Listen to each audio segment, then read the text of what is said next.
Buenos días, compañeros. Esperaremos 2 minutos más nada más. Somos 24 personas.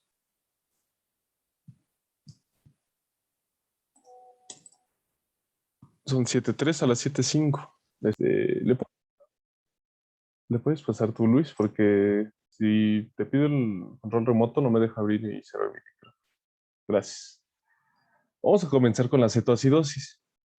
¿Qué es la cetoacidosis? En este caso vamos a hablar de qué es una emergencia endocrinológica. Esta consiste en una triada bioquímica de hiperglucemia, cetonemia y acidosis metabólica. Es caracterizada por una insulinopenia absoluta o relativa, ya sea por resistencia o por falta de secreción del mismo, que es el más común. Puede ser la primera manifestación en diabetes mellitus tipo 1 no diagnosticada con anterioridad, o puede ser el resultado del aumento de los requerimientos de insulina en pacientes con diabetes mellitus, durante el curso de alguna infección, traumatismo, infarto agudo del miocardio o cirugía. Por favor, le puedes pasar a la siguiente. Ok, ¿cómo ocurre esta cetoacidosis? Comenzamos con un déficit o de una resistencia ya grave hacia la insulina, junto con una elevación de la concentración de glucagon. Así es como comienza la cetoacidosis diabética. En este momento va a incrementar la lipólisis con liberación de ácidos grasos libres y glicerol. Este es el punto donde parten todas las vías metabólicas alternas a lo que es la insulina glucosa. En el momento en el que se liberan estos ácidos grasos libres y el glicerol, van a llegar al hígado, donde se van a esterificar y se forma coenzima, grasa en las mitocondrias hepáticas. Asimismo, esto lo puse agregado, en el transcurso de una cetoacidosis prolongada, puede ocurrir una proteólisis o el catabolismo de las proteínas, lo cual puede llevar a que en el hígado se produzca más glucosa todavía, que es, como dije, es uno de los estados de la cetoacidosis, estados bioquímicos. La hiperglucemia parte de estas vías alternas. De acuerdo al tiempo prolongado puede ocurrir este catabolismo de las proteínas, pero no es tan común. Ya es algo más grave. En el momento en el que ya llegan a las mitocondrias hepáticas y ocurren todos los procesos de las vías alternas metabólicas, se forman cuerpos cetónicos. ¿Cuáles son los cuerpos cetónicos? Acetoacetato, beta-hidroxibutirato y acetona. En este momento en el que ya existen las cetonas dentro del cuerpo, van a superar la velocidad de producción de estos cuerpos cetónicos, supera la capacidad de utilización por el cuerpo. Y en este caso, la consecuencia de este proceso de superar la capacidad de la utilización, va a ocurrir lo que es la cetonemia como tal, que es beta-hidroxibutirato sérico como tal, que es en proporción al acetoacetato, que son las cetonas más comunes de encontrar en sangre, van a estar en proporción 5:1. Hidroxibutirato 5, acetoacetato 1. Y la cetonuria, que es cuerpos cetónicos en orina. ¿Le puedes pasar a la siguiente, por favor? Asimismo, vamos a ver que si llega un punto en el que la excreción urinaria de cetonas disminuye, va a comenzar una cetoacidosis metabólica sistémica. Ahora sí, porque ya no hay una manera a pesar de que ya, ya se haya utilizado en la mayor parte de los tejidos del cuerpo, va a superar estas vías de salida, como por ejemplo la vía urinaria. Así vamos a llegar que, por ejemplo, cuando tenemos una acidosis metabólica prolongada, esta puede comprometer el gasto cardíaco y el tono vascular debido al ácido láctico. Esto agregado a la acidosis metabólica que sucede dentro del cuerpo. Asimismo, vamos a encontrar que la deficiencia de insulina y el estrés metabólico de todo el cuerpo, vamos a ver que va a provocar las elevaciones de las concentraciones de las hormonas antagonistas de la insulina, como son las corticosteroides, catecolaminas, glucagón y hormona de crecimiento. Estas mismas como les dije, son las que van a activar las vías alternas de la obtención de glucosa dentro del cuerpo. Y vamos a ver que en la hiperglucemia como tal, que se va a generar por toda esta gran cantidad de glucosa alrededor de todo el cuerpo y su falta de capacidad para la utilización de los tejidos, va a generar una diuresis osmótica. De hecho, se lo va a platicar en estado hiperosmótico hiperosmolar. Creo que no, hiperglucémico hiperosmolar.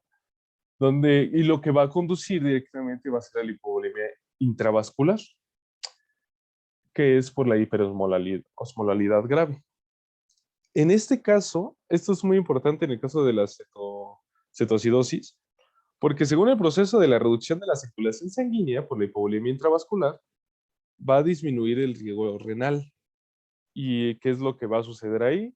La capacidad para excretar la glucosa va a ser superada, entonces es lo que va a empeorar el estado de hiperosmolaridad y cuando se aumenta la hiperosmolalidad grave, se le va a correlacionar con la depresión del sistema nervioso central y el coma diabético, por esto mismo, por la deficiencia por la hipovolemia intravascular como tal.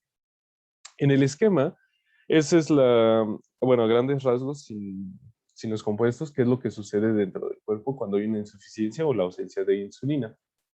Se comienza con células grasa, que el glucagón aumentado va a inducir la liberación de glicerol y ácidos grasos, se van a convertir en cetonas dentro del hígado, dentro de las mitocondrias del hígado, y van a activar todas las vías alternas, glucogenólisis, gluconeogénesis y por último la directa, que va a ser la cetogénesis, la que nos importa. En el caso, como les dije, de una cetoacidosis prolongada, va a ocurrir que la célula muscular va a liberar los aminoácidos por la protólisis, por el catabolismo de las proteínas, y se va a agregar a otros sustratos para convertirlos en glucosa. Así vamos a aumentar la producción de glucosa y cetona. Ay, perfecto, gracias. Es que no podía observarlo. Aquí ya ahí no vamos. En el momento en el que ya hay una producción aumentada de glucosa dentro del hígado, vamos a ver que se va a transportar al vaso sanguíneo y va a hacer toda la hiperglucemia sérica y la presencia de cetonas en sangre. ¿Le puedes pasar a la siguiente, por favor? Ok, ¿qué es lo que vamos a encontrar en una cetoacidosis diabética? Muy bien, los signos y síntomas, vamos a ver que son un día o más de poliuria y polidipsia. Principalmente, como les dije, el mecanismo fisiopatológico genera una hipovolemia vascular y una deshidratación, y por esto mismo, por la falta de absorción y bueno, el estrés metabólico completo, va a haber una necesidad de hacer pipí constantemente y muchas sed. Signos y bueno, el otro signo y síntoma que es la fatiga, la náusea como tal y el vómito. Por el estrés metabólico ocurre también este efecto del vómito, lo cual va a ser agregado para la hipovolemia vascular y la deshidratación constante. Asimismo, podemos encontrar una respiración profunda y dificultosa, que es la conocida de Kussmaul, un dolor abdominal, y en el momento en el que sea una cetoacidosis diabética prolongada, vamos a encontrar que en el paciente va a existir el sopor y el posible coma. Ya, como les dije, en una hiperosmolalidad aumentada, se va a relacionar con la depresión del sistema nervioso central. Y el posible coma, que ya es la complicación más grave de la cetoacidosis diabética. En la exploración física, encontramos evidencia de deshidratación como tal en el paciente, el aliento con cetonas, con aroma frutal, que es como característico en este caso de la cetoacidosis diabética. Yo yo lo recuerdo, mejor dicho, perdón, que es como un aliento olor a manzana podrida, pero sí es como olor a frutitas. Y la hipotensión postural. ¿Cuál es la hipotensión postural? En el momento en el que que se levanta de un momento a otro el paciente, va a generar una hipotensión y se va a sentir mareado. Muy bien. ¿Le puedes pasar a la siguiente? Gracias. Vamos a comenzar con su diagnóstico. Para esto me gustó conocer el momento en el que, por ejemplo, en el ayuno y en momentos en los que no consumimos alimentos, se pueden encontrar cuerpos cetónicos en el cuerpo, pero de manera fisiológica. Los niveles séricos normales de cuerpos cetónicos son de 0.6 milimoles sobre litro. O sea, sí existe.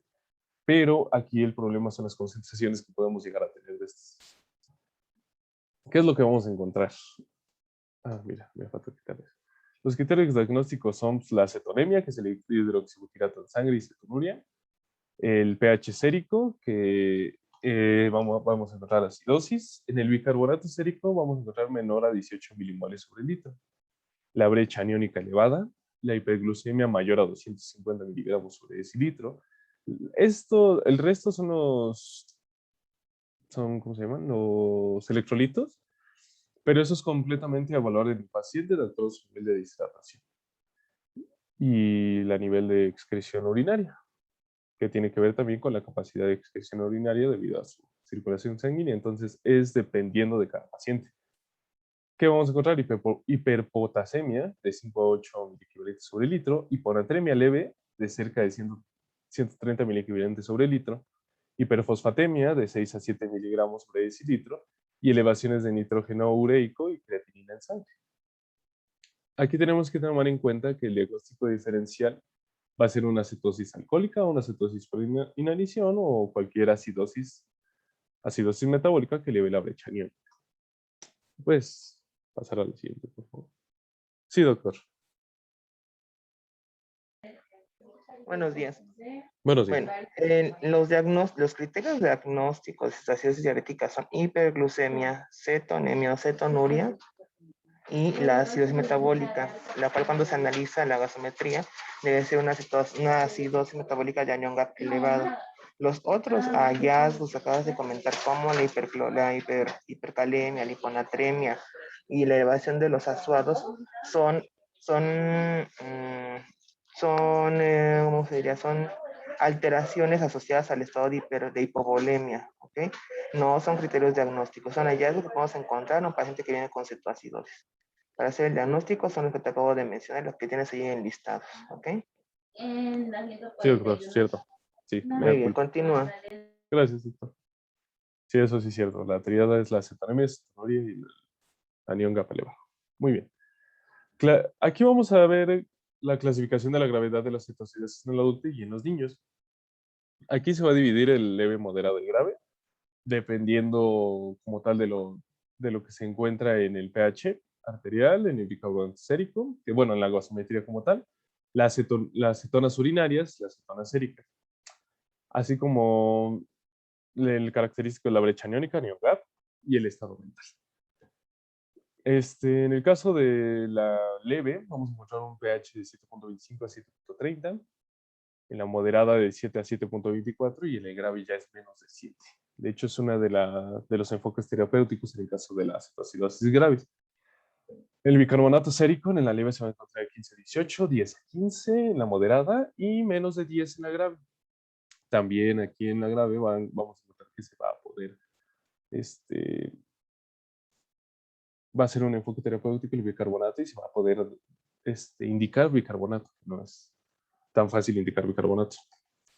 Aquí, ay, porque, gracias. Las cetonas urinarias van a encontrarse positivas en estrés, pues eso es uno de los característicos, cetonas en orina. Las cetonas séricas van a encontrar positivas de 3 a 4 milimoles sobre litro en la leve, en la moderada de 4 a 8 milimoles sobre litro y la grave va a ser más de 8 milimoles sobre litro.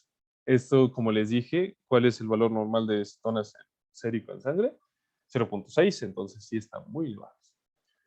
La osmolaridad efectiva va a ser variable completamente. El brecha aniónica o NEOGAP va a ser leve. En la leve va a ser más de 10. En la moderada va a ser más de 12 y en la grave ser más de 12, igual que en la moderada. Y el estado mental va a depender completamente de la hipovolemia que se puede generar por lo mismo de los efectos de la cetonuria.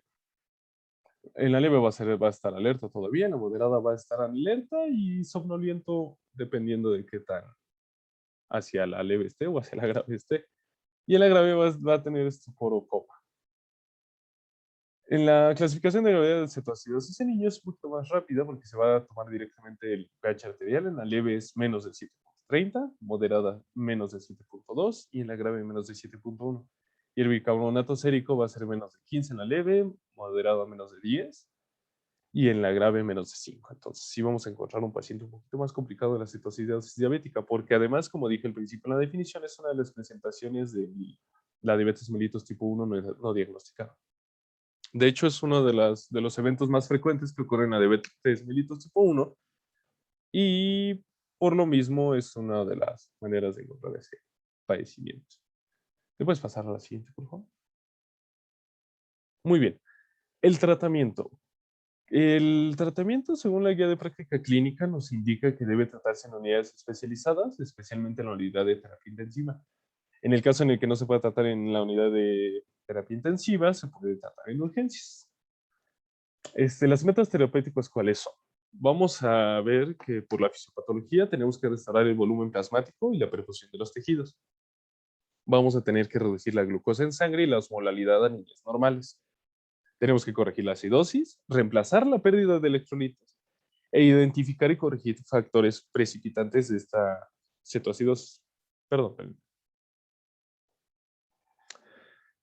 Muy bien, entonces el objetivo metabólico en el manejo de la cetoacidosis va a ser como tal la reducción de la cetonemia a 0.5 milimoles litros sobre hora, el aumento del bicarbonato de 3 milimoles litros sobre hora, la reducción de la glucosa capilar reducirla a menos de 50 miligramos sobre decilitro, 3 milimoles sobre litro sobre hora, y mantener el potasio sérico entre 4.3 a 5.0 milimoles sobre litro. ¿Le puedes pasar a la siguiente, por favor?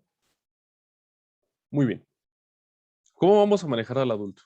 En su manejo inicial, y de todos modos para los pacientes pediátricos se maneja igual, pero se tiene que verificar los cambios de líquidos que va a tener el paciente, porque va a ser un poquito más rápido el proceso de restablecimiento de los líquidos.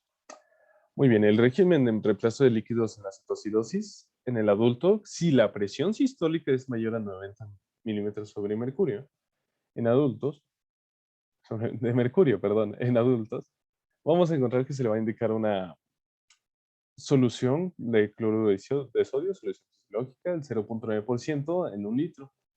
Aquí, en este caso, vamos a encontrar que se le va a dar una velocidad de 15 a 20 mililitros sobre kilogramo, solamente en la primera hora. Ahí es, como tal, la velocidad es de 200 a 500 mililitros sobre hora, que son las primeras 6 horas, después de la primera hora. ¿Cómo va a ser la proporción después de esta primera hora? Porque la única diferencia va a ser, ¿puedes señalar aquí la primera, por favor? A ver si puedo anotarlo. Listo. Aquí. En esta primera hora, como tal, la velocidad va a ser de 15 a 20 mililitros sobre kilogramo directamente, y se van a dar en la primera hora como tal. Después de esta primera hora, el manejo de velocidad va a ser de 250 mililitros, 250 a 500 mililitros sobre hora las primeras 6 horas, hasta aquí.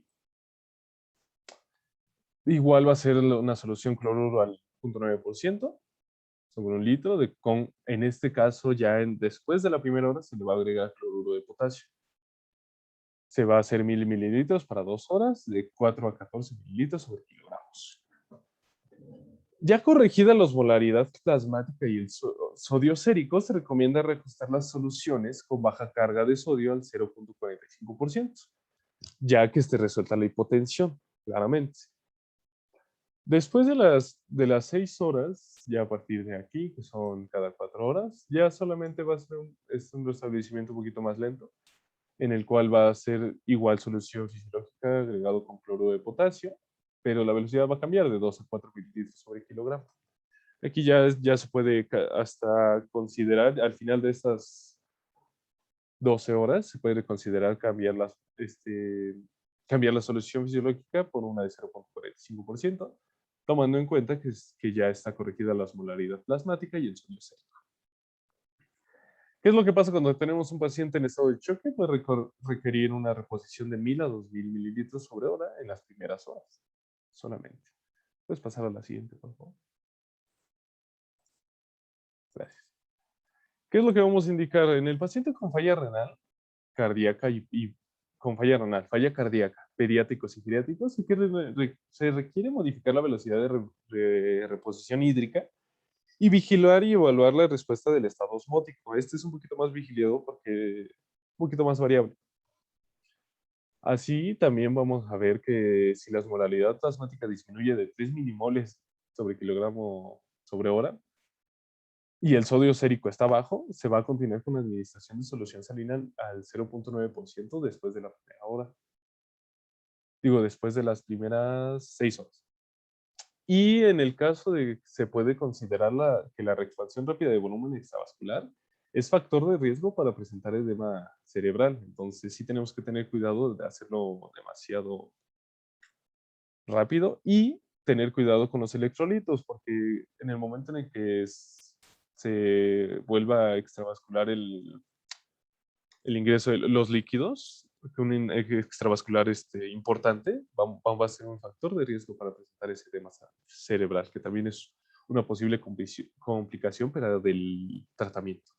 Puedes pasar a la siguiente, por favor. Ok, ¿cómo vamos a manejar la glucemia? Se va a agregar al manejo hídrico la solución glucosada al 5%.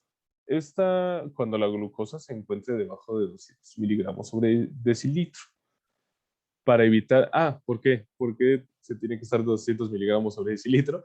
Porque ya se le va a administrar insulina también. Para evitar, en este caso, para evitar la hipoglucemia, tenemos que mantener una glucemia entre 150 a 200 miligramos sobre decilitros hasta cumplir los criterios de remisión. Mire, se repitió, no lo borré. Solamente hasta ahí se va a considerar mantener ese tipo de glucemia. Ya después, ya controlado el paciente, se puede bajar. Asimismo, vamos a encontrar que en la administración de la insulina, inicialmente se debe de administrar una insulina de acción corta. Esta es una dosis de 0.1 unidades internacionales sobre kilogramo sobre hora. En infusión continua hasta la resolución de la cetosis, de la cetonemia, y normalizar la brecha aniónica. Ya que la velocidad se puede, la velocidad se puede reducir de acuerdo a la respuesta de cada paciente. Esto ya dependiendo de la respuesta a la glucosa, esto tiene que ver con la resistencia a la insulina o por la falta de insulina. Si es por resistencia a la insulina, la velocidad va a ser un poquito más alargada y se tiene que verificar cuánto se le tiene que administrar porque sabemos que la resistencia es mucho más complicada de tratar. En el caso de la velocidad que puede reducir de acuerdo a la respuesta del paciente, estos reducen la glucemia en una tasa de 50 a 75 miligramos sobre decilitro sobre hora. Este es en proporción como lo va a reducir con con la primera insulina de acción corta. Es en proporción lo que va a reducir de toda la glucemia total. En el caso de que la glucemia no baje a esa velocidad en la primera hora, se debe utilizar un bolo intravenoso de insulina 0.1 unidades internacionales kilogramo de peso corporal, seguido de una infusión de insulina a dosis de 0.1 unidades kilogramo sobre hora. Y así es como tenemos que manejar la insulina para mantener un equilibrio entre la tasa de administración de insulina y la solución de glucosa, principalmente para no generar una hipoglucemia. ¿Le puedes pasar a la siguiente, por favor? Muy bien. Se considera el uso de bicarbonato de sodio para la corrección de las cetoacidosis en el caso del que el pH sea menor a 6.9. Por eso les digo que en el grave, por ejemplo, cuando tenemos un pH menor a 6.9, sí se puede indicar el uso de bicarbonato de sodio para la corrección de la cetoacidosis. ¿Qué es lo que vamos a hacer? Tenemos una acidosis grave de pH de 6.9, se inicia con 100 milimoles de bicarbonato de sodio en 400 mililitros de agua inyectable, con 20 milequivalentes de cloruro de potasio, a una velocidad de 200 mililitros sobre hora, durante 2 horas, hasta alcanzar el pH mayor a 7.0. Ese es el objetivo como tal. Si se mantiene por debajo de 7 en estas 2 horas, se recomienda repetir la infusión hasta que se logre la meta. Ya que puede existir hipocalemia por la administración de bicarbonato, se debe de indicar potasio y requiere monitoreo estrecho en el momento en que indiques potasio. En los pacientes con mecanismos compensatorios limitados, ya sea bicarbonato menos de 10 o presión parcial de CO2 de menos de 12, se deteriora el pH constantemente. Entonces son candidatos a tratamiento con bicarbonato también. ¿Le puedes pasar a la siguiente, por favor? Ok, ¿cómo vamos a indicar el potasio? Se indica para reponer el potasio con niveles bajos, junto con insulina, hasta que se corrija. O administrar potasio a niveles elevados solamente si hay diuresis adecuada. Entonces, en este momento se va a recomendar la reposición de potasio. ¿Cómo se va a indicar? La reposición de potasio en pacientes sin daño renal se inicia con cifras menores a 5.3 miliequivalentes sobre litro y agregar 20 a 30 miliequivalentes de potasio por litro de solución infundida para la normocalemia. En el caso de una hipocalemia, se suspende la insulinoterapia hasta alcanzar las concentraciones de potasio de mayor de 3.3 miliequivalentes sobre litro. Y se tiene que monitorear el riesgo de arritmia en este momento en el que se alcancen estas concentraciones. En el caso de una hipercalemia, se puede beneficiar del tratamiento con bicarbonato de sodio. Ahí sí, completamente. La recomendación de reposición de potasio se puede medir el potasio sérico en las primeras 24 horas. Si está mayor de 5.5, no se indica ninguna infusión de potasio de solución. De 4 a 5.5 se puede agregar 10 miliequivalentes sobre litro de cloruro de potasio sobre hora a soluciones intravenosas. En el caso de que se encuentre el potasio sérico de 3.3 a menos de 4, se puede agregar 20 miliequivalentes sobre litro de cloruro de potasio sobre hora a soluciones intravenosas. En el caso que estén menos de 3.3, se tiene que suspender la insulina para agregar 20 a 60 miliequivalentes sobre litro sobre hora a soluciones intravenosas bajo el monitoreo cardíaco continuo por el riesgo de arritmias. Muy bien, ¿le puedes pasar a la siguiente, por favor? Primera. Listo. Para los fosfatos, en el caso de una hipofosfatemia grave, se considera la administración de fosfatos de potasio. Como no es muy común la hipofosfatemia, solamente que en los pacientes que tengan posibles complicaciones de hipofosfatemia, se justifica el uso de fosfato. Se plantea el uso agregando las soluciones de reposición, fosfato de potasio de 20 a 30 mililitros sobre litro. Y en el magnesio, si se encuentra un paciente con hipomagnesemia, se puede indicar, los niveles de hipomagnesemia van a encontrarse en menos de 1.8 miligramos sobre decilitro a 0.74 milimoles. O 0.74 milimoles sobre litro, con sintomatología de hipomagnesemia. Y se puede considerar la administración de magnesio. Puedes pasar a la siguiente, por favor. Y ya. Eso es todo de mi parte de cetoacidosis diabética. ¿Alguna duda que tengan, compañeritos? Sí, doctor. Bueno, primeramente, el punto clave del tratamiento de la cetoacidosis es identificar y remitir o eliminar el foco que desencadenó la cetoacidosis. Esa es la primera meta terapéutica. ¿Ok? Esta va de la mano con la segunda, que es el control de la hiperglicemia y la acidosis metabólica y el estado de deshidratación. Tú mencionabas que el objetivo es disminuir la cantidad de cuerpos cetónicos, es lo que me hice entender, o aumentar el aclaramiento de los cuerpos cetónicos. ¿En qué parte, doctor?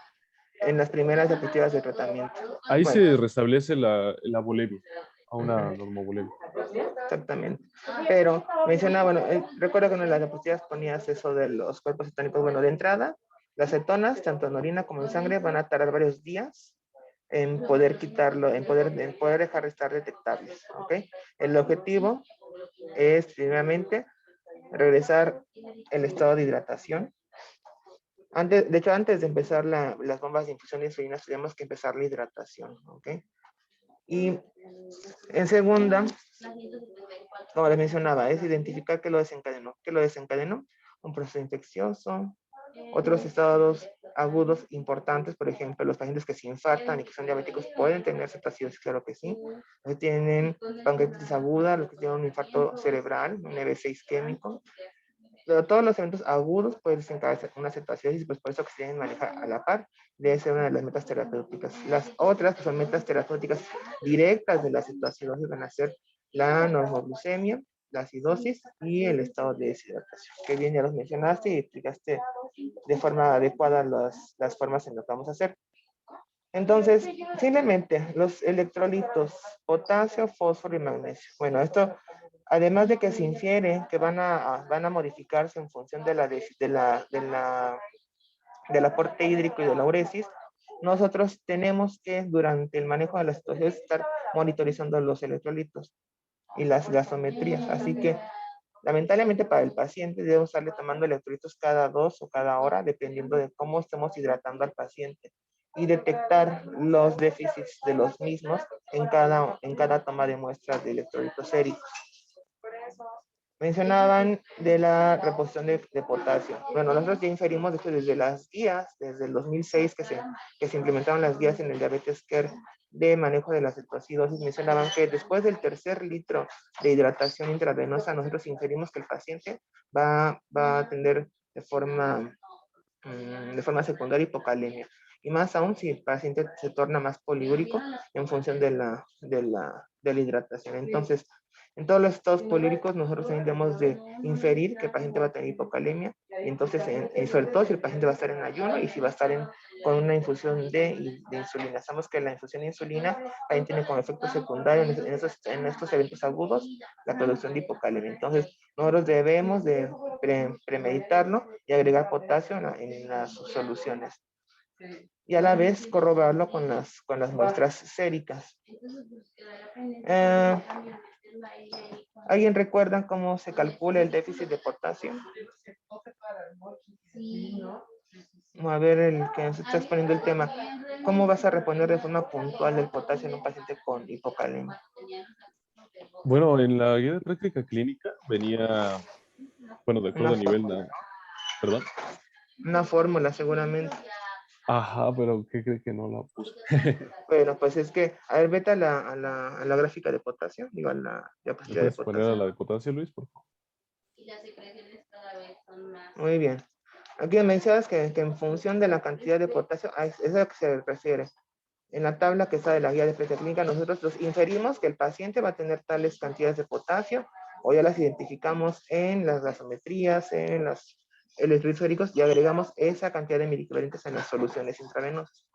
Pero aparte, eso es para mantener en teoría un potasio estable a nivel sérico. Pero nosotros debemos de reponer el déficit, porque el paciente con cetoacidosis, aunque ustedes no lo crean, puede orinar en un turno hasta 5 litros. Y eso va a ir en función de lo que estemos nosotros hidratándolo también. Entonces nosotros debemos de reponer el potasio con una fórmula que es, espero que la busquen de forma más adecuada, que es el potasio el potasio ideal que nosotros deseamos en el paciente, que cuánto es el potasio normal mínimo en un paciente sano. ¿Quién se acuerda? ¿Cuánto es lo normal de potasio en un paciente sano? 3.5 a 5 miliequivalentes por litro. Ese es el requerimiento, pero lo normal que tú vas a buscar en sus electrolitos séricos, ¿cuánto va a ser?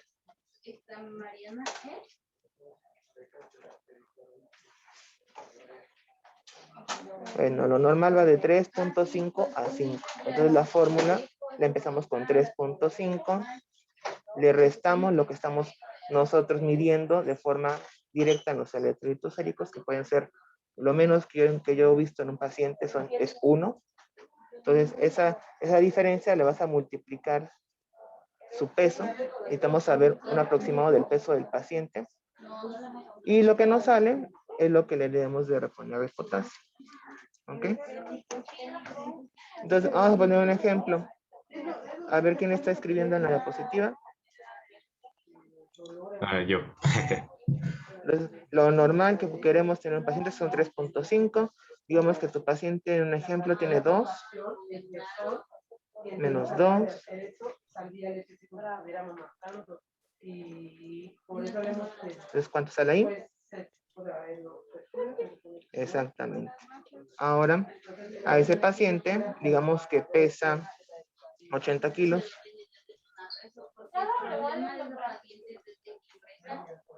Entonces, eso lo vas a multiplicar por lo que te salió. ¿Cuánto te sale?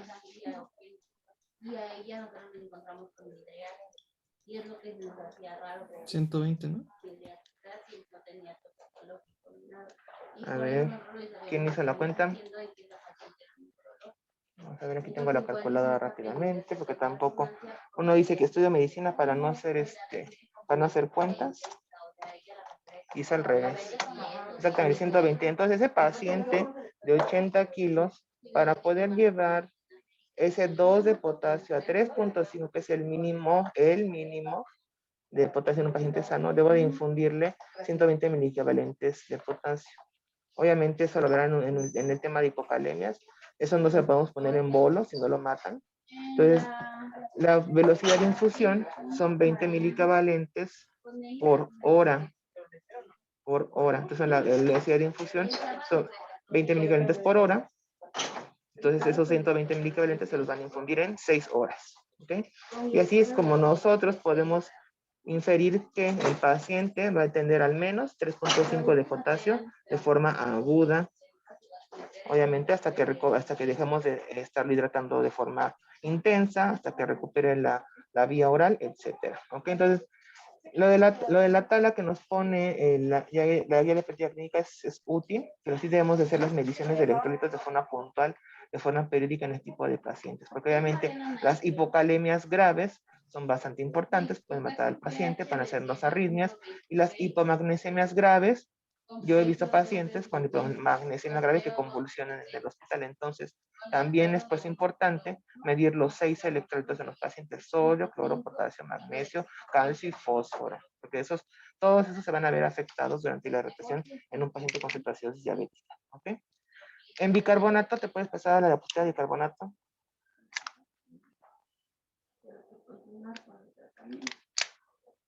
Sí, te puedes pasar a la diapositiva de bicarbonato. Luis. Gracias. Listo. Igual, cuando se repone bicarbonato, acidosis grave con bicarbonatos, que es la única causa, la deficiencia de bicarbonato. ¿Ok? Entonces, para eso también hay una fórmula. ¿Alguien la conoce? Es una paciente de nacionalidad venezolana, tiene 31 años. ¿Alguien la conoce? Rápidamente, solamente Wikipedia debe darnos alguna fórmula. Primero en un vuelo de Venezuela a Cancún. Posteriormente, durante el vuelo, presentó una desaturación de 29% que detectaron durante el vuelo, razón por la cual el vuelo hizo una escala aquí en la ciudad De la brecha clínica, ¿no? No, hay una fórmula para nosotros calcular cuánto bicarbonato le vamos a reponer al paciente. Es la Ok, de 0.6 a por ver. peso Exactamente, es por esa. bicarbonato de Entonces, ser. Ok. exactamente. Entonces, la van a buscar, se las va a pasar su compañero. Entonces, si el paciente tiene menos de 7 de pH, o por ejemplo, tiene 7.2, pero tiene menos de 10 de bicarbonato en su gasometría, es momento de reponerle bicarbonato aunado a la hidratación intravenosa. ¿Ok? Entonces, digamos, vamos a ver, ¿quién quiere hacer el cálculo? ¿Quién quiere hacer el cálculo? ¿Quién quiere hacer el cálculo? Yo lo hago, Digamos, doctor. pues Dígame. el paciente pesa 80 kilos Ajá. y tiene un bicarbonato por gasometría de 6.3. ¿De 6.3? Ajá, y lo que hemos llevado un bicarbonato de 20. Está con PIO al 100, con volumen tidal de 400. 6.3. Con tiempo De 20, ¿verdad? Ok. 20. Entonces, ¿cuánto le debemos de bicarbonato? Voy. Cuando llega, le Ah, hacen 0.6 por 80. Por 20 menos 6.3. 65.76. A ver, es toda una fórmula muy grande. Debe salir más. Ah, no, sí, sí. A ver.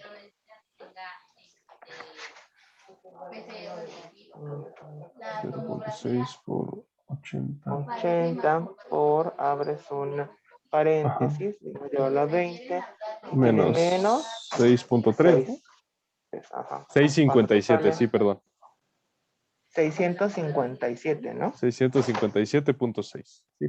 Entonces, esos son los equivalentes que nosotros debemos de infundirle al paciente para que tenga un bicarbonato pues aceptable, o al menos poder corregir de forma aguda la acidosis metabólica que está asociada a este proceso. Entonces, ¿cómo se lo van a infundir? También es importante saber cómo se hace.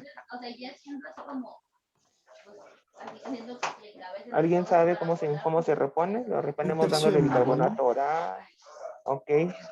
Luego otro ¿Cuánto? tercio en infusión cada 6 horas.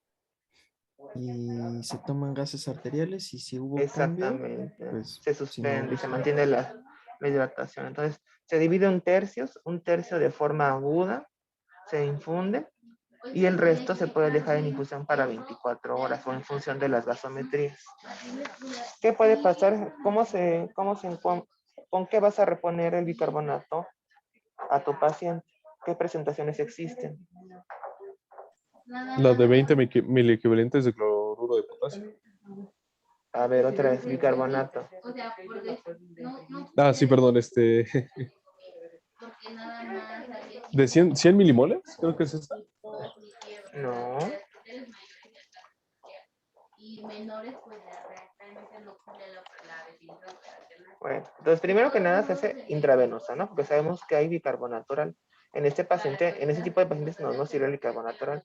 Se hace con una solución, con presentaciones que pueden ser de 45 miliequivalentes de forma ideal y existen otras de menor cantidad que son 45 entre 5, de 9 a 10 mil equivalentes, ¿ok? Entonces, ¿son de qué? De bicarbonato de sodio, así que de forma empírica sabemos que si nosotros le ponemos grandes cantidades también de bicarbonato de sodio, podemos crear hipernatremia, ¿ok? Entonces, todo esto hay que tomarlo en cuenta al momento de querer hacer la corrección de la acidez metabólica con bicarbonato, ¿ok? Eso nos obliga a nosotros a modificar la cantidad de sodio que le vamos a infundir en las soluciones intravenosas y obviamente saber si vamos a dejarle al punto 9 o al punto 45 o si le vamos a dejar Harman, ¿ok? Entonces todo eso hay que tomarlo en cuenta. Va. Entonces, la que sigue, la siguiente diapositiva. Con lactato de 1.6. La que sigue. Bicarbonato de 28. Magnesio. Bueno, les digo, hay pacientes que convulsionan por hipomagnesemia, creo que sí, no solamente las embarazadas. Entonces, el magnesio simplemente hay que recordar que se pueden reponer en infusión en bolo hasta 4 gramos de magnesio en una hora. Entonces, nada más para que lo sepan, si el paciente tiene déficit de magnesio, se puede reponer en agudo 1 o 2 gramos de sulfato de magnesio o dejarlo en la misma solución de infusión continua, ¿ok? Y no se pueden exceder, o al menos habrá que estar también en forma apegada tomándole electrolitos, no se pueden exceder los 12 gramos de sulfato de magnesio en 24 horas, ¿vale? Y del fosfato, los estados poliúricos, además de generar hipocalemia, o sea, de tener bajo el potasio, también puede generar hipofosfatemia, hipomagnesemia. La hipofosfatemia, cuando el paciente pasa a la terapia intensiva y se tiene que intubar, se ha asociado con presencia de mayor mortalidad junto con la hipomagnesemia. Entonces es importante ver que si el paciente tiene fósforo bajo y calcio y potasio bajo, pues hacer las reposiciones con alguna de las dos presentaciones que tenemos. Puede ser con cloruro de potasio o con fosfato de potasio. El fosfato de potasio le va a dar potasio y también fósforo. Entonces todo esto es la idea es que tomen en cuenta que ese padecimiento es de manejo hospitalario y es de manejo dinámico. Nosotros podemos dejar indicaciones en la mañana y se van a ir modificando durante todo el día. No solamente en urgencias, sino en la terapia intensiva, también en medicina interna. ¿Vale? La que sigue, creo que es la última. Muy bien, entonces, ¿alguien tiene dudas con cetoacidosis? Entonces, la pregunta es ahora, a ver, del equipo, ¿cómo sabemos que el paciente ya se le quitó la cetoacidosis?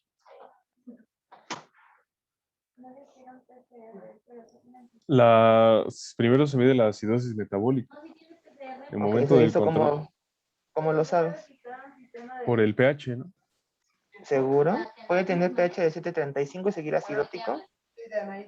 Ah, Claro que sí. sí, Entonces, sí. el marcador aquí es, uno, que el anion gap se encuentre normal o que el bicarbonato está por arriba de 15. Eso es lo que nos marcan las últimas guías. Bicarbonato arriba de 15 es un primer criterio de remisión de la cetoacidosis. Nosotros preferimos que esté por arriba de 18, pero bueno, la regla dice que es por arriba de 15. ¿Cuál es la que sigue? El otro criterio de remisión, ¿cuál va a ser? Bueno. En la otra. La glucemia, ¿ok?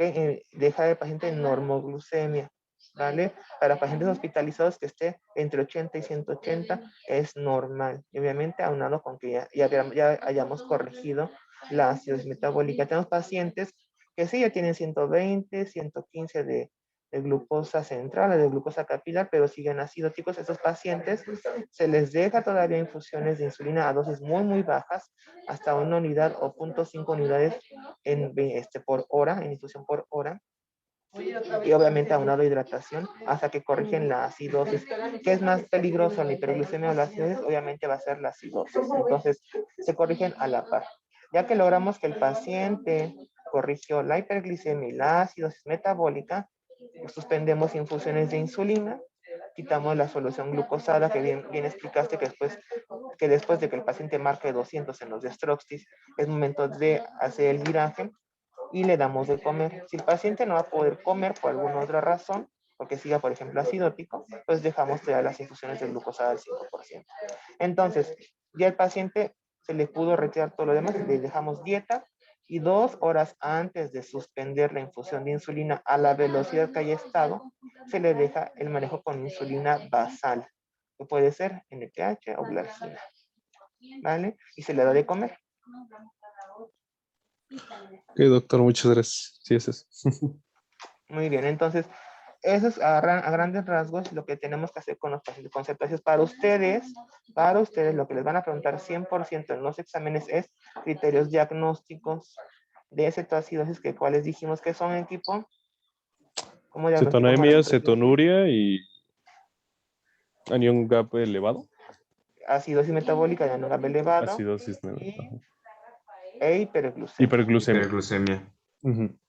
Dependiendo de dónde lo busquen, puede ser arriba de 200 o arriba de 250, ¿vale? Lo que también va a variar la bibliografía. Y lo que les mencionó, parte del todo el abordaje terapéutico es identificar qué fue lo que desencadenó la cetoacidosis. Si no corregimos, que lo más común en nuestro medio son los procesos infecciosos, si no los corregimos, el paciente va a persistir con la acidosis, ¿ok? Y entonces, para el público en general, el paciente con diabetes puede tener acidosis e hiperglucemia o siempre va a ser cetoacidosis. Está con un pH de 17. Una pesa más de 51. A ver, ¿quién quiere contestar esta pregunta?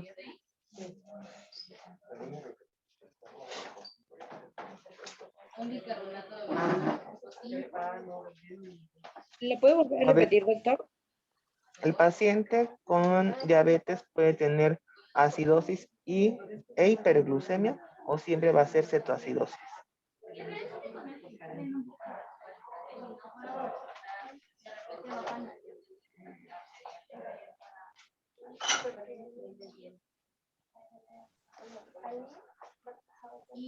Sí se puede tener acidosis solamente por la hiperglucemia, según yo. Claro que sí. Entonces el paciente puede tener acidosis por cualquier otro evento, por ejemplo, deshidratación por otras causas, por ejemplo, acidosis por procesos infecciosos por otras causas, o ser ya un paciente con enfermedad renal crónica y también tener hiperglucemia. El punto aquí es cuando el paciente se presenta a la sala de urgencias. Él es un paciente de Vale, ¿no? 32 años.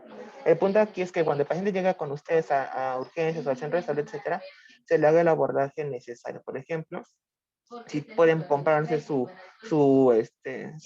freestyle que detecte cuerpos cetónicos, el paciente viene respirando de forma extraña, que la respiración de Kussmaul no son respiraciones profundas, es una taquipnea, son respiraciones rápidas y superficiales. Entonces el paciente sospechoso de que tenga cetoacidosis, entonces le tomo si tengo la oportunidad de tener esos equipos y detecto cuerpos cetónicos y glucemia de 300, es momento de que se vaya al hospital. Pero puede tener acidosis y no tener cetoacidosis, claro que sí. Como les mencionaba, puede tener acidosis por otros procesos infecciosos. Aquí el punto es que no haga cambio en el pH ni en el bicarbonato sódico. Y la otra gran interrogante, ¿puede haber cetoacidosis sin hiperglucemia? Sí, sí puede haber cetoacidosis euglucémica. Euglucémica. ¿En qué caso se da? Esto, venían en particulares, permítame. Entonces, ¿en qué caso se puede dar, público? La diabetes tipo 1. También en la diabetes tipo 2.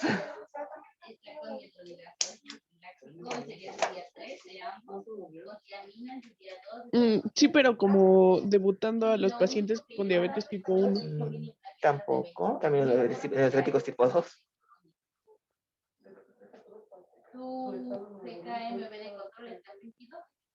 ¿Quién del público ha leído las cetoacidosis normoglucémicas o euglucémicas? Eso es algo no tan nuevo y tampoco tan antiguo.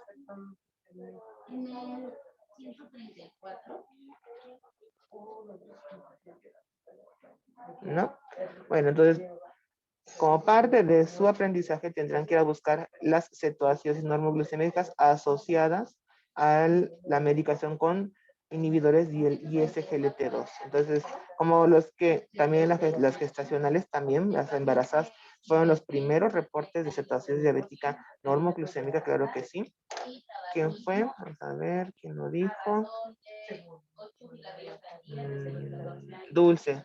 Sí, es un ejemplo muy bueno, aunque son raras en las embarazadas y es más común en los diabéticos tipo 2 actualmente, por el uso de los inhibidores del ISGLT2. Okay, entonces vayan a buscar cómo se comporta la fisiopatología de este grupo especial de cetoacidosis, porque las vías metabólicas compensatorias también se activan, pero no tanto así por el déficit de insulina. Okay, entonces, muy bien. ¿Alguien más tiene alguna otra duda? ¿Nadie? Muy bien. Entonces, continuamos equipo con el estado hiperosmolar hiperglicémico. Bueno, continuamos con la segunda parte de este tema. Lo dijo el doctor, vamos a continuar con el estado hiperglucémico hiperosmolar. Muy bien. Como tal, el estado hiperglucémico hiperosmolar es una complicación aguda que usualmente está referida a un coma hiperglucémico caracterizado por una hiperglucemia grave acompañado de una hiperosmolaridad y de una deshidratación sin cetosis significativa. Esto va a ser muy importante para poder diferenciar un poquito de la fisiopatología de lo que es el estado hiperglucémico hiperosmolar respecto a la cetoacidosis diabética. Como factores de riesgo vamos a tener a pacientes con diabetes mellitus leve o subdiagnosticada. En estos pacientes usualmente son los que menor control glucémico poseen y los que mayor probabilidad tienen de poder descompensarse. Asimismo, tenemos pacientes de mediana edad o ancianos y que tengan un antecedente de enfermedad renal o insuficiencia cardíaca congestiva. Esto tiene un factor de empeorar el pronóstico de la enfermedad y tener una mayor susceptibilidad a las complicaciones. Como tal, el estado hiperglucémico hiperosmolar va a generar síntomas neurológicos a partir de los 320 miliosmoles sobre kilogramo. En este momento pues, vamos a poder ver al paciente con desorientación, estupor, letargia. Entonces, en este momento pues ya es un indicativo de emergencia. Y como tal, el coma va a aparecer a los 330 miliosmoles sobre kilogramo. Puede ser a causa de un suceso precipitante, como ya lo había dicho el doctor Quiroz. Por ejemplo, en este caso es parecido a la cetoacidosis en que debuta con un suceso precipitante que puede ser una neumonía como proceso infeccioso o alteraciones en la hemodinamia como el accidente cerebrovascular, infarto agudo al miocardio, quemaduras o intervenciones quirúrgicas. Como tal, vamos a iniciar en la fisiopatología con una disminución relativa de la insulina. Esto de relativa va a ser muy importante, dado que no es fulminante, vaya, la ausencia de esta y su resistencia. Entonces, una disminución relativa de esta va a generar obviamente una falta de sensibilidad de las células a la glucosa en sangre. Por lo tanto, se van a generar procesos de contrarregulación en el hígado, generando una síntesis de glucagón, provocando una hiperglucagonemia y generando un aumento en la liberación de la glucosa hepática. Sin embargo, a pesar de esta hiperglucagonemia, no va a haber una cetosis, dado que la poca insulina que existe en el organismo va a poder llegar a inhibir la lipólisis en los adipocitos en el hígado. Como tal, esta hiperglucagonemia va a generar, obviamente, la hiperglucemia. Esta hiperglucemia, al momento de generar un gradiente osmótico mayor en el espacio intravascular, va a generar un paso de los líquidos del intersticio hacia el espacio intravascular, por lo cual va a aumentar la carga intravascular y va a generar una diuresis osmótica obligatoria. Esto va a generar, aunado a una incapacidad del paciente de ingerir líquidos, dado su estado neurológico, si ha tenido cirugías recientes, o si tiene un padecimiento agudo como infarto agudo de miocardio, o incluso en estados de quemaduras, va a ayudar o va a acompañar a la deshidratación grave del paciente.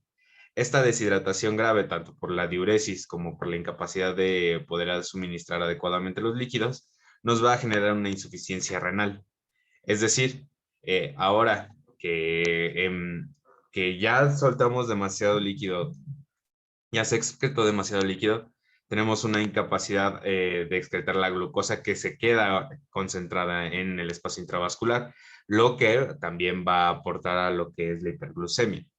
Esto, si se llega a un punto en el que no se ha llegado a controlar, va a aumentar hasta 320 miliosmoles sobre litro, como ya lo habíamos mencionado, la osmolaridad de la sangre. Esto, aunado a la hipovolemia, va a generar una extracción de agua de las neuronas y el debut de los síntomas neurológicos. Como tal, el cuadro clínico va a ser de inicio insidioso. El paciente no va a poder referir cuándo inició sus síntomas o referirlos como algo normal incluso, pero tiene un pródromo de debilidad, poliuria y polidipsia. Esto acompañado de un antecedente de ingesta reducida de líquidos o un antecedente de ingesta de líquidos ricos en glucosa. O, bueno, ya sean refrescos, licuados con mucha azúcar, jugos. Esto va a acompañar o va a ser indicativo de un mejor pronóstico respecto a un antecedente de ingesta reducida de líquidos total. Y lo vamos a ver más adelante en cuanto a las complicaciones. Usualmente este estado hiperglucémico hiperosmolar es subdiagnosticado. Sin embargo, tiene una mortalidad mayor respecto a la cetoacidosis diabética y es debido a que no tiene, no tiene los signos ni síntomas de la toxicidad por cetoacidosis, que pues es usualmente subdiagnosticada. Por ejemplo, la respiración de Kussmaul, las náuseas no se presentan en este caso. A la exploración física tenemos una deshidratación profunda que va a estar diseñada o más bien va a estar indicada por una hipotensión ortostática, una taquicardia supina, sequedad de las membranas mucosas, disminución de la turgencia y llegar hasta un punto de gravedad que indique un shock hipovolémico. Obviamente, entre las alteraciones del estado de conciencia vamos a tener somnolencia, estupor, letargia y coma. Para el diagnóstico, tenemos usualmente que los pacientes tienen concentraciones séricas de glucosa altísimas. Podemos encontrarla según la literatura de 800 a 2400 miligramos sobre decilitro. En sodio te podemos tener de 120 a 125 miliequivalentes. En estos casos es un indicativo bueno, dado que el sodio nos va a ayudar a poder incluso, por así decirlo, contrarrestar, en este caso, la osmolaridad de la sangre del paciente y ayudarnos a evitar síntomas de gravedad. En casos de un sodio mayor a 140 miliequivalentes, puede ser un indicativo pues ya de compromiso neurológico que nos va a generar desde 330 a 440 miliosmoles por kilogramo. Como ya se había mencionado, hay una cetosis leve o ausente. Puede haber una acidosis, pero esta acidosis va a ser de origen láctico, causada por el padecimiento subyacente o por el mismo estrés de los músculos al momento del déficit de aporte de energía. El nitrógeno ureico en sangre puede ser mayor a 100 miligramos sobre decilitro. Asimismo, para poder identificar la causa de origen de este padecimiento, podemos utilizar tanto radiografías de tórax, cultivos de sangre, orina o cualquier fluido en caso de sospecha de una infección oculta, enzimas cardíacas, electrocardiograma, incluso también podemos pedir otro tipo de diagnósticos de imagen en caso de que sospechemos de algún accidente cerebrovascular.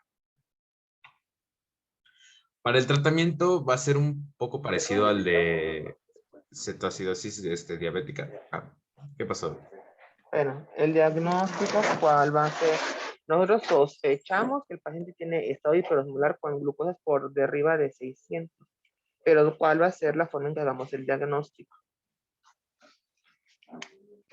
Lo dice el nombre, ¿no? Estado hiperosmolar. ¿Cómo se hace el diagnóstico? Con una osmolaridad en sangre mayor a 310, me parece. 320, ¿no? La 320, osmolaridad sí. normal va de 280 hasta 320. Entonces, 300. ¿cómo vas a hacer eso?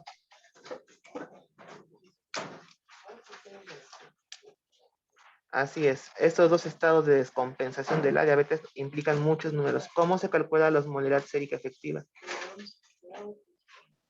Pues esa sería 2 sodio más Ajá. potasio más glucosa sobre 18. El potasio te lo puedes ahorrar porque sabemos que el potasio no tiene efectos molar. Entonces, el 2, o sea, sodio por 2, o sea, 2 es el sodio más la glucosa dividida entre 18. Entonces, esa fórmula se la tienen que aprender toda la vida. Es la fórmula de la osmolaridad sérica efectiva.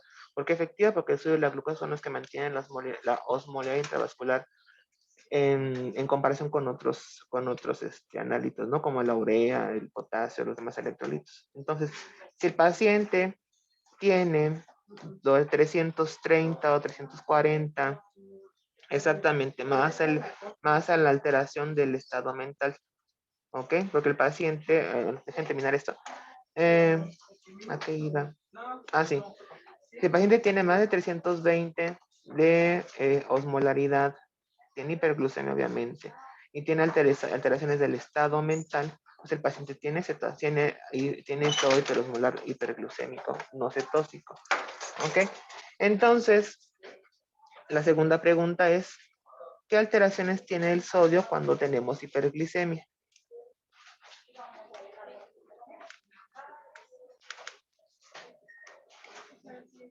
De inicio Puede haber. debutan con una hiponatremia leve, dado la diuresis Oh, que están presentes. ¿este hiponatremia es real? ¿Siempre? No, es debido a la diuresis, ¿no? Entonces, ¿hay alteraciones del sodio cuando hay hiperglicemia? Claro que sí, sí. Si el paciente tiene hiperglicemia arriba de 200, a partir de ese nivel nosotros tenemos que hacer una corrección del sodio, por ejemplo. Corrección del sodio matemática, no corrección del sodio intravenosa, es otra cosa. Entonces, si el paciente tiene, por ejemplo, pones aquí 800 de glucosa y tu paciente tiene 120 de sodio, es importante porque si el sodio está bajo y tiene alteraciones del estado mental, es una indicación para reponer sodio. Pero si el sodio está de forma, no está bajo realmente, sino por efecto de la hiperglucemia, tenemos que corregir el sodio para nosotros optar por qué solución intravenosa tener que infundirle. Entonces, tiene 120 de sodio y tiene 800 de glucosa. La forma de ser cuando tiene realmente sodio, que se llama sodio corregido por glucosa, es por cada 100 arriba de 200 de glucosa, nosotros vamos a agregarle 1.6 al sodio medido. ¿Esto qué quiere decir? Si el paciente tiene 800 de glucosa, ¿cuántos 100 arriba de 200 tenemos cuando hay 800? 600. 600. Exactamente, son 6. Entonces, 6 por 1.6, ¿cuánto nos da?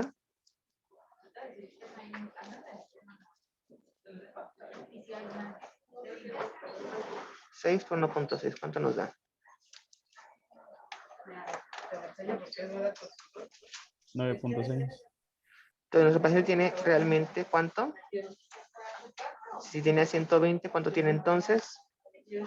129.6.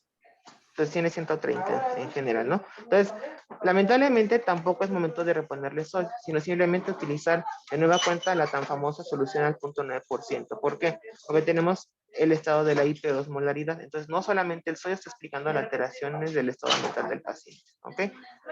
Y la tercera pregunta es, ¿con qué sodio voy a calcular la osmolaridad efectiva? ¿El sodio real o el sodio medido? Con el sodio real, ¿no? No, con el sodio medido, ¿ok? Entonces, eso es lo que les van a preguntar en el examen. ¿Cómo se diagnostica el estado hiperosmolar? Calculando la osmolaridad sérica. Muy bien. ¿Y cuando lo tengo que sospechar? Arriba de glucosas de 600 miligramos por decilitro. La otra es, igualmente, a ver que la cetoacidosis, primero que hay que hacer es identificar qué es lo que lo desencadenó, que va todo a la par, es un manejo que es todo a la par. Hidratamos, agregamos insulina, agregamos electrolitos, en lo que estamos identificando qué fue lo que lo desencadenó. Muy bien. Y sí pueden tener acidosis, claro que pueden tener acidosis por otras causas. Las acidosis de anion gap no elevado o de anion gap normal pueden estar presentes en los pacientes. Y también pueden tener cuerpos cetónicos muy bajitos, muy bajos, por ejemplo de 20 o de una cruz, dependiendo en que lo estén midiendo.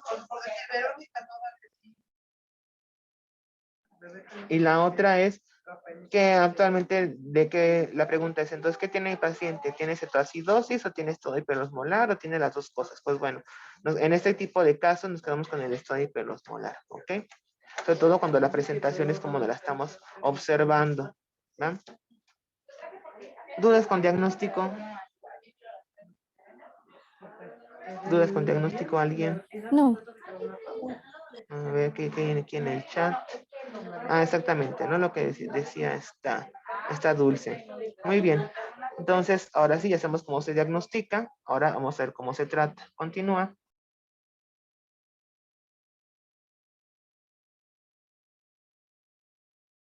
Muy bien. Básicamente el estado hiperglucémico hiperosmolar se va a manejar en 3 pasos. El reemplazo de líquidos, la corrección de electrolitos y la insulinoterapia, perdón.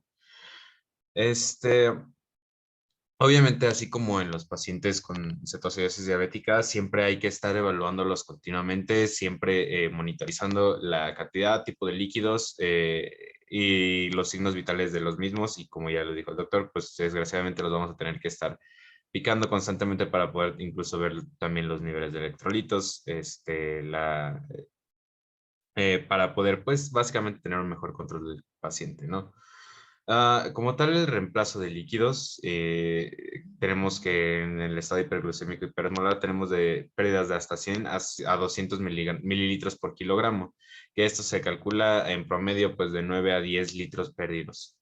Entonces, como tal, iniciamos para compensar el colapso circulatorio con una solución salina isotónica al 0.9%, de 1 a 3 litros de solución en las primeras 2 a 3 horas. Como mantenimiento tenemos una solución salina de 0.45 o 0.9, dependiendo también de los niveles de sodio que tengamos en el paciente, de 4 a 6 litros en las primeras 6 horas. La sustitución de este déficit de líquidos debe de ser de 24 a 48 horas. Asimismo, tenemos que monitorizar la glucosa en sangre, dado que una vez que la glucosa se encuentra en niveles de 250 miligramos sobre decilitro, podemos administrar una solución glucosada al 5% en la misma solución salina de 0.45 o 0.9%. Es un indicativo de que el paciente está recuperándose de este estado hiperglucémico hiperosmolar en cuanto recupera la conciencia. Si la recuperación de la conciencia se encuentra o sucede mientras se están administrando tanto líquidos como electrolitos, se sugiere que sean parcialmente en vía oral, también teniendo en cuenta también las vías de administración intravenosa. Sí, algo muy importante. En casos de pacientes añosos o con enfermedades renales o cardíacas asociadas, es posible considerar el catéter venoso central para poder administrar los líquidos y los electrolitos. Como tal, el reemplazo de electrolitos va a ser un poco más sencillo que respecto a la cetoacidosis. Podemos iniciar la corrección de potasio antes de iniciar la terapia insulínica con 10 mil equivalentes de cloruro de potasio sobre el litro, y si el potasio inicial no es elevado, siempre y cuando el potasio no sea elevado y el paciente se encuentra orinando.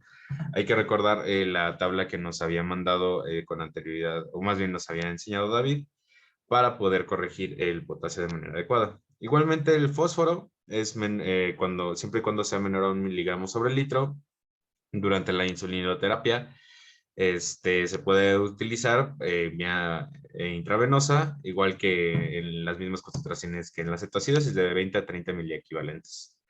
Igualmente, pues recordar que la vía oral puede ser parcial en caso de ya la recuperación del estado de conciencia del paciente. La insulinoterapia puede ser opcional ya que incluso la corrección de líquidos nos puede ayudar a disminuir los niveles de glucemia.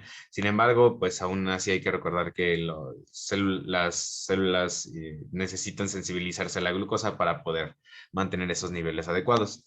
Por lo tanto, la guía de práctica clínica recomienda un bolo inicial de 0.15 unidades por kilogramo a una velocidad de infusión de 0.1 unidades por kilogramo por hora, con el objetivo de reducir de 50 a 70 miligramos sobre decilitro por hora de la glucosa. Una vez llegado a los 250 miligramos sobre decilitro, podemos considerar la insulina regular como tratamiento de mantenimiento. En cuanto a las complicaciones, estas se dan principalmente por las alteraciones en la hemodinamia del paciente y son dadas pues debido a la deshidratación y la poca diuresis, y estas pueden ser tanto infarto agudo del miocardio, tromboembolismo pulmonar, trombosis venosa mesentérica, que esta es mortal cuando se llega a subdiagnosticar y no hay manera de que el paciente se salve en un estadio muy avanzado. Asimismo, tenemos la coagulación intravascular diseminada y la rabdomiólisis, principalmente pues, causada por el estrés sometido a las fibras musculares, las cuales pues, generan una lisis, y tiene una triada diagnóstica muy característica, que es debilidad muscular, mialgia y orina oscura o marrón. Esto acompañado también de la elevación de los niveles séricos de creatina sinasa 5 veces del valor normal. Asimismo, pues para los pacientes, una vez estabilizados los mismos, tenemos que tener o mantener un tratamiento con insulina regular unas semanas para poder después generar intentos de normalizar la glucemia con dieta, o incluso ayudarlos con dieta y fármacos vía oral, los que ya hemos visto con anterioridad. Asimismo, es importante ayudar a identificar al paciente cuáles son los signos y síntomas de este estado hiperglucémico hiperosmolar y los factores predisponentes a la misma, así para cuando, en caso de que vuelva a tener una complicación aguda de esta índole, pues pueda ser atendido de manera efectiva y rápida. ¿Alguna duda? ¿Alguna pregunta?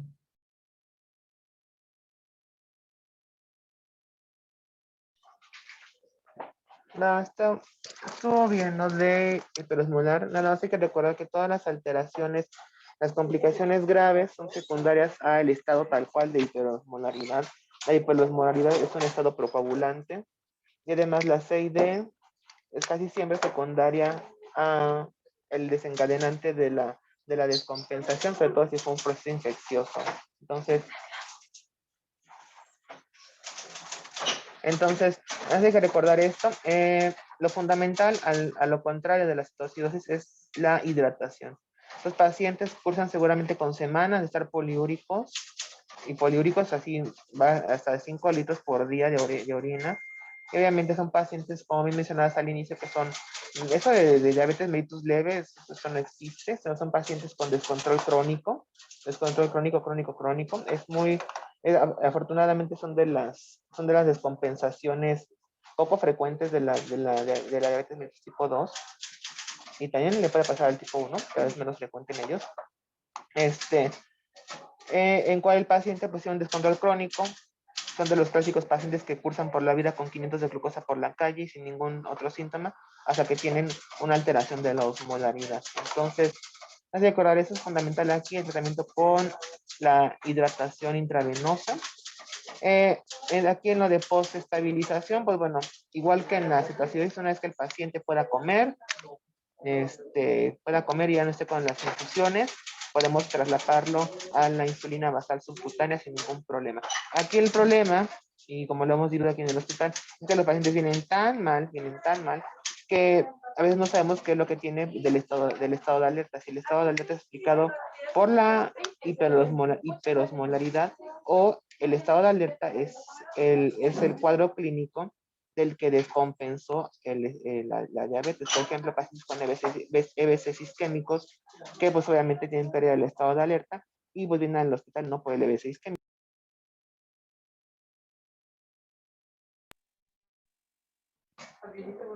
Bueno, okay. Entonces hay que protocolizar a estos pacientes. Eso va de la mano con, además de los estudios habituales, tomarle una tomografía de cráneo, sobre todo cuando el estado de alerta no recupera de forma adecuada y tienen totalmente todos los factores de riesgo para tener un AVC isquémico, pues ya el hecho de ser diabético le pone un factor de riesgo agregado a estos pacientes. Y de las otras complicaciones, no hay más que mencionar. Ok, no sé si alguien tenga preguntas del público, de los del equipo.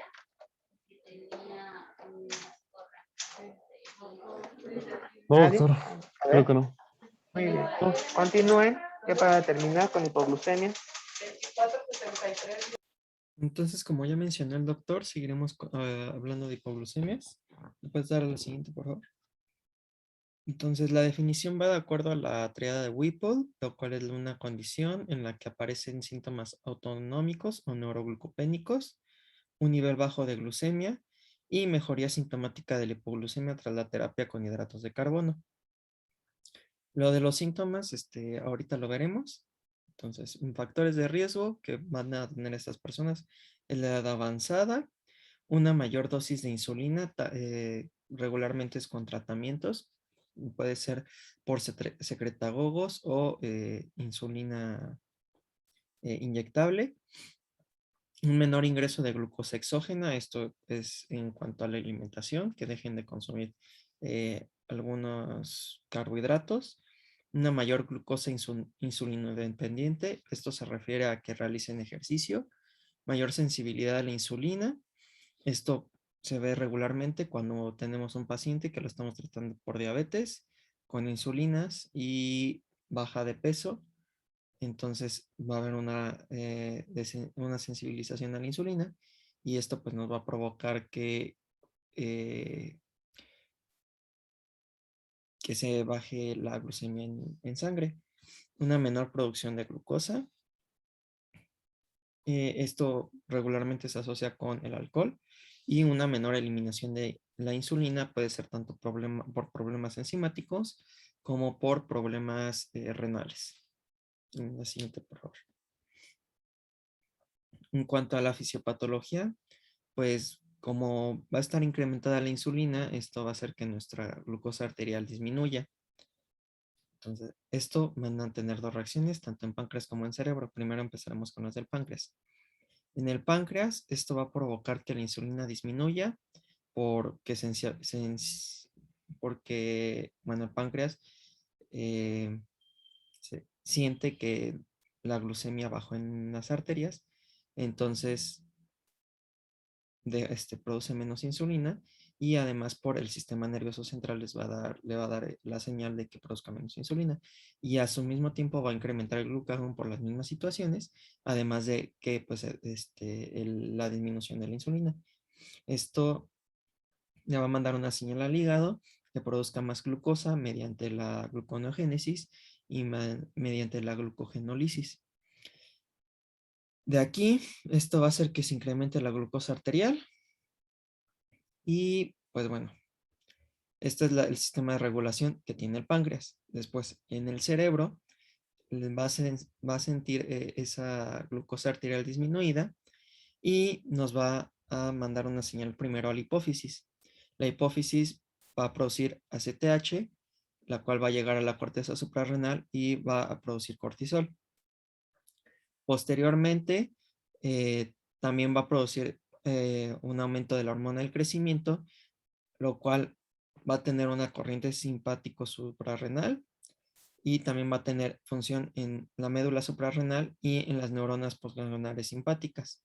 En la médula suprarrenal va a incrementar la adrenalina y esto nos va a ayudar tanto para que el riñón y el hígado produzcan más glucosa a través de gluconeogénesis, y las neuronas postganglionares simpáticas van a incrementar en noradrenalina y acetilcolina, lo cual nos va a llevar a que haya una menor eliminación de glucosa y que haya precursores glucogénicos como es el lactato, los aminoácidos y glicerol, que se van a obtener a través del músculo y la grasa. Y estos precursores gluconeogénicos nos van a llegar a hígado y a riñón para hacer gluconeogénesis y aumentar la producción de glucosa para que aumente la glucosa arterial. Y también, pues, la noradrenalina y la acetilcolina van a provocar síntomas, los cuales el paciente, si los identifica, puede ingerir algún alimento y nos va a ayudar justamente a pues, subir la glucosa arterial. Como todo esto se enfoca en que el sistema nervioso va a sentir esta glucosa arterial baja y entonces va a empezar a realizar estos mecanismos de compensación. La siguiente, por favor. Bueno, recordando que el sistema nervioso, bueno, las neuronas solamente pueden captar glucosa, entonces por esa es la razón por la que es esta fisiopatología. Entonces, en cuanto a la glucosa plasmática, todas estas hormonas se van a liberar dependiendo del grado de glucemia en sangre. Cuando hay 81 miligramos sobre decilitro, se va a suprimir la insulina. Cuando hay 67, se va a estimular el glucagón, la epinefrina y la hormona del crecimiento. A los 60 miligramos sobre decilitro van a aparecer los síntomas autonómicos y la estimulación de cortisol. A los 50 miligramos sobre decilitro va a haber una alteración cognitiva y a los 30 miligramos sobre decilitro ya se va a presentar un coma y convulsiones. Esto varía mucho en cuanto a hombres y como mujeres, porque de hecho creo en el Harrison venía que hay pacientes que pueden tener la glucemia baja, tanto en hombres como mujeres, y en mujeres se les puede disminuir hasta 30 y en hombres a 55, si no me equivoco. Y bueno, también viene una tabla en la cual vienen las funciones, más bien la regulación de las que tienen cada una de estas hormonas. Cuando hay una deficiencia de glucagón y de hormona del crecimiento, porque se le inyecta al paciente somatotropina, esto, hagan de cuenta que la gráfica que está bien coloreada es la de una persona normal. Cuando le metes insulina, pues, se le va a bajar el azúcar a 50, pero se va a reponer al cabo de unos 90 minutos aproximadamente. Entonces, aquí en la de que hay deficiencia de glucagón y de hormona del crecimiento, porque se le inyectó la somatotropina, no, somatostatina. Eh, Esto va a generar que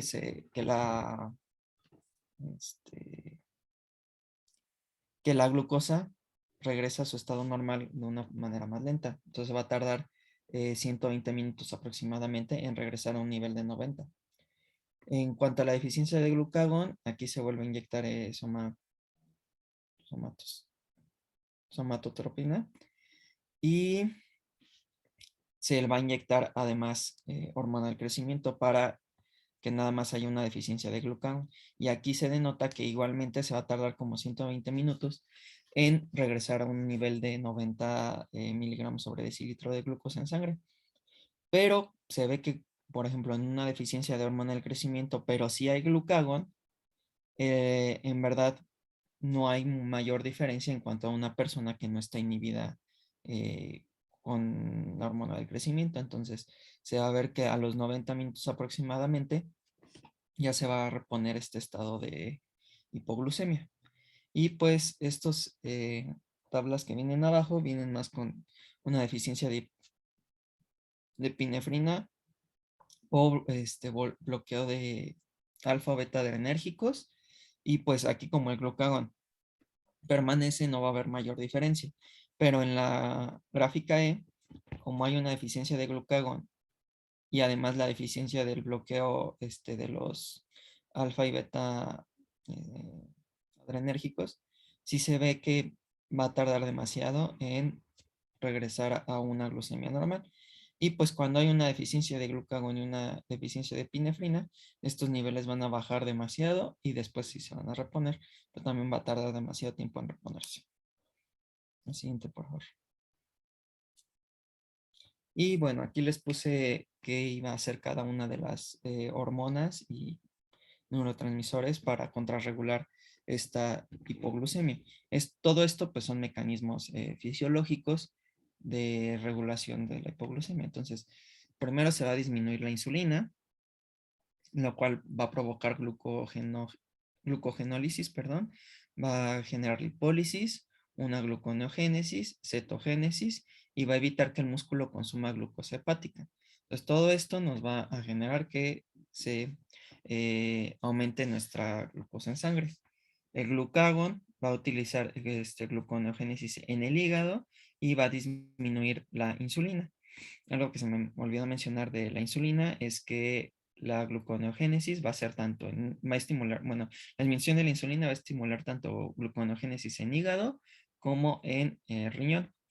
En cuanto al cortisol, va a producir lipólisis y proteólisis. Las catecolaminas van a promover la secreción de glucógeno muscular y lipólisis, y la hormona del crecimiento va a provocar que haya una menor utilización de glucosa en músculo y que aumente la lipólisis. Todo esto pues con el fin de obtener glucosa de otros medios. La siguiente, por favor. Aquí el problema es cuando no se distingue que hay una hipoglucemia. Entonces, cuando hay una fase inicial de un DM2, pues va a haber una insuficiencia relativa de células beta. Entonces, todavía van a haber células beta y nos va a dar una hipoinsulinemia y esto, más bien una hiperinsulinemia, lo cual nos va a dar una hipoglucemia y al final va a haber episodios aislados de hipoglucemia, los cuales se van a poder tratar y el paciente va a identificar. El problema es cuando ya hay una fase avanzada de diabetes tipo 2 o cuando hay DM1, en la cual va a haber una insuficiencia absoluta de células beta. Esto va a provocar que haya una hiperinsulinemia de la que sea, y por lo tanto va a haber una disminución de la concentración de glucosa plasmática. Pero como hay una deficiencia de las células beta, no va a disminuir la insulina y no va a aumentar el glucagón. Entonces nos va a dar episodios de hipoglucemia mayores, aunados con ejercicio y con falta de sueño. Esto nos puede dar una respuesta simpático-suprarrenal atenuada a la hipoglucemia, la cual se va por dos lados, que va a decrecer la respuesta de la adrenalina adrenomedular y va a haber una contrarregulación deficiente de la glucosa, y por el otro lado van a disminuir las respuestas nerviosas simpáticas. Entonces el paciente va a tener un desconocimiento de la hipoglucemia que está teniendo en ese momento. Esto nos va a dar hipoglucemias recurrentes y el mecanismo se va a volver a repetir. Se va a disminuir como la sensibilización que tiene el cuerpo para sensar estas hipoglucemias. Entonces no va a haber muy buena regulación para que regresen a su estado glucémico, y pues además el paciente va a dejar de presentar signos y síntomas, por lo cual no va a sentir que está en hipoglucemia, y esto es lo grave. El siguiente, por favor. Esto regularmente sucede cuando hay un control muy estricto de las glucemias. Por ejemplo, les dicen debes tenerlas en 80 a 120 y es muy difícil mantenerlas Entonces puede haber episodios de hipoglucemia, el paciente se va acostumbrando y pues llega a estos, como que se sensibiliza el cuerpo. En cuanto al cuadro clínico, van a ser los síntomas tanto autonómicos como neuroglucopénicos. Los autonómicos van a ser los primeros en aparecer y la glicemia va a ser menor de 50 miligramos sobre decilitro aproximadamente. Y los neuroglucopénicos van a ser en reservas de glucosa de las neuronas agotadas y va a haber una glicemia van a presentarse en una glicemia menor de 45 miligramos sobre decilitro. En los autonómicos, pues se va a presentar ansiedad, temblor, taquicardia, nerviosismo, palidez, sequedad de la boca, entre otras. Y los neuroglucopénicos se va a presentar cefalea, irritabilidad, confusión, dificultad para hablar, parestesias, ataxia, somnolencia, debilidad, convulsiones, coma, e incluso puede aparecer la muerte. La siguiente, por favor. Y pues nuestro diagnóstico va a ser a partir de los síntomas de la hipoglucemia, de confirmar una hipoglucemia por análisis y una restitución de la glicemia y restitución de la glicemia y desaparición de los síntomas a través del tratamiento con, con reposición de la glucosa. Esto se llama la triada de Whipple y pues este va a ser nuestro diagnóstico. La siguiente, por favor. Va a haber clasificación de la gravedad de la hipoglucemia.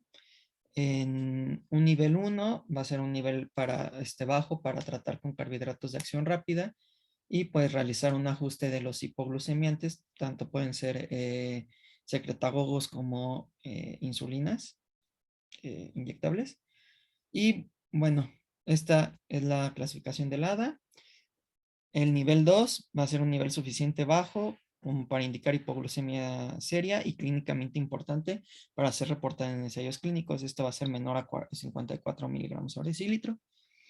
Y una hipoglucemia severa o nivel 3, no hay un punto de corte, pero va a ser una hipoglucemia asociada a disfunción cognitiva severa, lo cual va a requerir ayuda externa. Entonces, aquí ya el paciente ya no se va a poder tratar por sí solo. Y también hay una clasificación que es de la Canadian Diabetes Association, la cual es también va a ser hipoglucemia leve, moderada y severa. En hipoglucemia leve va a ser síntomas autonómicos presentes y el paciente suele poder autotratarse, como ya había comentado. O sea, va a haber situaciones en las cuales el paciente solamente va a decir, tengo hipoglucemia y se come un dulce, toma refresco o algo así y se va a poder autotratar. Una hipoglucemia moderada van a ser síntomas autonómicos y neuroglucopénicos y también el paciente se va a poder autotratar. Y en una hipoglucemia severa, habitualmente hay menos de 50 miligramos sobre decilitro de glucosa y va a requerir ayuda externa para su recuperación. Esto pues ya es más como en hospitalización. La siguiente, por favor. Y bueno, el tratamiento consiste en ingerir de 15 a 20 miligramos de glucosa vía oral y evaluar cada 15 minutos la glucosa. Si esta aún no ha subido, se vuelven a dar los 15 a 20 miligramos de glucosa y así sucesivamente. Esto es vía oral y puede ser media lata de jugo, de refresco. También puede ser media botella de vidrio de jugo, 3 cucharadas de azúcar o miel y 6 o 7 caramelos. Esto viene en la GPC. Pero también pueden haber tabletas de glucosa, que son esas tabletitas como amarillas que hay ahí. Y pues en pacientes que tienen DM1 se les recomienda siempre traer como estas pastillas o algún dulce por si se les baja el azúcar, pues que estén protegidos. Bueno, si hay una hipoglucemia, estén protegidos. De 20 a 50 mililitros de dextrosa, 50% por vía intravenosa durante 1 a 3 minutos. Esto ya es cuando no se puede dar el tratamiento por vía oral, tanto porque esté desmayada el paciente o porque no quiere ingerir alimentos. Y pues también hay un tratamiento con glucagón, pero el problema del glucagón es que es muy caro. Entonces, como dice nuestro buen rey wakandiano, aquí no hacemos eso. La siguiente, por favor. Y pues bueno, las complicaciones más comunes es coma o convulsiones cuando el estado, eh, cuando el paciente está en una hipoglucemia muy, bueno, severa. También puede a largo plazo re- que haya una disfunción cognitiva. Cuando hay episodios recurrentes, puede provocar esta disfunción cognitiva. Con pacientes que tienen problemas cardíacos, puede presentarse angina de pecho, infarto agudo al miocardio, insuficiencia cardíaca. También hay problemas psicológicos. Estos porque al haber hipoglucemias en la noche, puede ser que el paciente se sienta más fatigado, con más cansancio, sin ganas de realizar cosas, y esto pues, lo puede llevar a una ansiedad y una depresión. En cuanto a los sociales, estos, estos se refieren a que al, al no descansar bien por hipoglucemias nocturnas, van a estar irritables y esto va a provocar ciertos roces con su familia o con personas de su círculo social. Y pues también puede llegar a la muerte. La siguiente, por favor.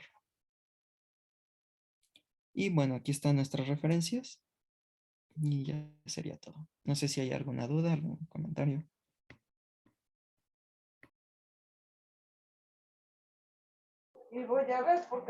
Muy bien. Entonces, no sé si quieran agregar algo los del equipo.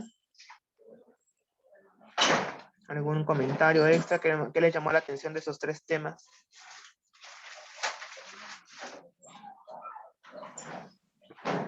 A mí me interesó el manejo hospitalario, como que sí tienes que tener mucha atención y un manejo como que particular de acuerdo al paciente y muy enfocado, porque si varía en un ratito, tienes que estar muy pendiente. Pero Pues pues, si varían un ratito hablando del aceto y el perosmol, pues esta hipoglucemia de 30, el paciente empieza a convulsionar. por Se los ejemplo, puedo decir de experiencia propia, no mía, sino de los pacientes que hemos visto en el hospital. ¿Ok? Entonces, algo más del equipo, ¿qué más les llamó la atención? Algo, ya para hacer los últimos comentarios por mi parte. Pues más que nada el constante cambio de, bueno, para empezar el diagnóstico y en cuanto al tratamiento, pues los constantes eh, manejos de momento. Es decir, como usted bien lo dijo, las indicaciones que se dan, por ejemplo, a primera hora del día van a estar cambiando constantemente. Y esto depende mucho del paciente, entonces hay que hacerle su trajecito a la medida al paciente. Muy bien. También, ya por último, hablando de hipoglucemias, aquí ya lo hemos tratado varias veces en la rotación. Cuando hace hipoglucemias el paciente es porque pasa dos cosas. O el paciente está haciendo mal las cosas o el médico está haciendo mal las cosas. ¿Por qué? Hablábamos de individualizar al paciente. Pues obviamente a los pacientes de alto riesgo de hipoglucemia, ya decíamos, los muy mayores, los adultos muy mayores, sobre todo los 70 o más años, los pacientes con secuelas por EBC isquémico, los pacientes con secuelas por enfermedad renal crónica, no les podemos dejar cualquier tipo de antidiabético oral o hablando también de las insulinas. Entonces, nosotros podemos prevenir las hipoglucemias cuando hacemos una buena estrategia de tratamiento y sobre todo cuando tenemos una buena comunicación con el paciente. Bien mencionábamos, el paciente muchas veces no sabe que le da hipoglucemia porque no se checa el azúcar, pero simplemente nos dice, es que me siento muy nervioso en las noches, me levanto todo sudoroso en las madrugadas, y es tal vez el momento de decirle, bueno, ¿y por qué no se ha checado el azúcar? Porque hace hipoglucemias muy seguramente. Entonces, ese es punto clave, educar al paciente para saber reconocer las hipoglucemias, que las registre, que haga el diagnóstico en casa de la hipoglucemia, y obviamente nos las traiga a nosotros para saber qué es lo que hay que ajustar. Igual, y le estamos dando mucha insulina en la noche, o es momento de quitarle la glibenclamida, la cual recalco hay que dejar de utilizar, o hay que darle una colación en la noche, ¿no? Está haciendo una mala repartición de las porciones de la dieta. Entonces, eso es punto clave para prevenir y detectar las hipoglucemias. Y la otra es cuando el paciente está haciendo mal las cosas, que se refiere hace ayunos prolongados porque quiere hacer ayunos prolongados. Hay muchos pacientes que yo tampoco sé por qué, pero se desayuna a las 9 de la mañana y come hasta las 3 de la tarde, sabiendo que utiliza insulina NPH, o come hasta las 5 de la tarde.